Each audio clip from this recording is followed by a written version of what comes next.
মার্কিন president Donald Trump white হাউসে বসার পর থেকে টানটান উত্তেজনা যুক্তরাষ্ট্র ও ইউক্রেনের মধ্যে। কূটনৈতিক ও অস্ত্র সহায়তা বন্ধের পাশাপাশি ইউক্রেনীয় প্রেসিডেন্টকে কটাক্ষ করেছেন ট্রাম্প। এতে জেলেনস্কির কপালে এতদিন ছিল দুশ্চিন্তা। পরিস্থিতি স্বাভাবিক করতে দর কষাকষির পর যুক্তরাষ্ট্রের সঙ্গে খনিজ চুক্তিতে সম্মতি জানিয়েছে ইউক্রেন। মঙ্গলবার হোয়াইট হাউসে তথ্যটি নিশ্চিত করেছেন মার্কিন প্রেসিডেন্ট। বলেন, শুক্রবার ওয়াশিংটনে আসছেন জেলেনস্কি। শুক্রবার জেলেনস্কি ওয়াশিংটনে এসে আমার সঙ্গে চুক্তি সই করবেন। যুক্তরাষ্ট্রের জন্য এটি খুবই গুরুত্বপূর্ণ চুক্তি। খনিজ সম্পদ হওয়ার কারণে এই চুক্তির মূল্য প্রায় $1 ট্রিলিয়ন। আমরা রুশ ইউক্রেন যুদ্ধে বিলিয়ন বিলিয়ন ডলার খরচ করেছি। আমি প্রেসিডেন্ট থাকলে অর্থ খরচ হতো না, একই সঙ্গে যুদ্ধও কখনোই শুরু হতো না।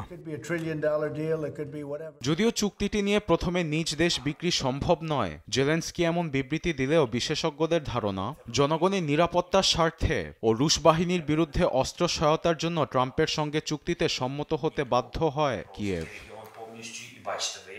বিশ্বের প্রায় 5% খনিজ সম্পদ ইউক্রেনের মাটিতে আছে বলে জানিয়েছে গণমাধ্যম বিবিসি। এর মধ্যে 19 মিলিয়ন টন গ্রাফাইট বিদ্যমান, যা দিয়ে বানানো হয় বৈদ্যুতিক গাড়ি। একই সঙ্গে লিথিয়াম, টাইটেনিয়ামের মতো প্রায় 17টি উপকরণ আছে, যা দিয়ে অস্ত্রসহ বানানো যায় প্রযুক্তিপণ্য। এদিকে রুশ ইউক্রেন যুদ্ধ নিয়ে মুখ খুললেন প্রেসিডেন্ট ট্রাম্প। এ যুদ্ধে জরুরি ভিত্তিতে ইউরোপিয়ান ইউনিয়নের শান্তিরক্ষী বাহিনী আবশ্যক বলে জানান তিনি। রাশিয়া এই বিষয়ে আমাকে কিছুই বলেনি, কিন্তু রুশ ইউক্রেন বিষয়ে সবাইকে খুশি রাখতে শান্তিরক্ষী বাহিনী মোতায়েন করা খুবই জরুরি। দিন শেষে আমরা এই বিষয়ে একমত হতে পারবো।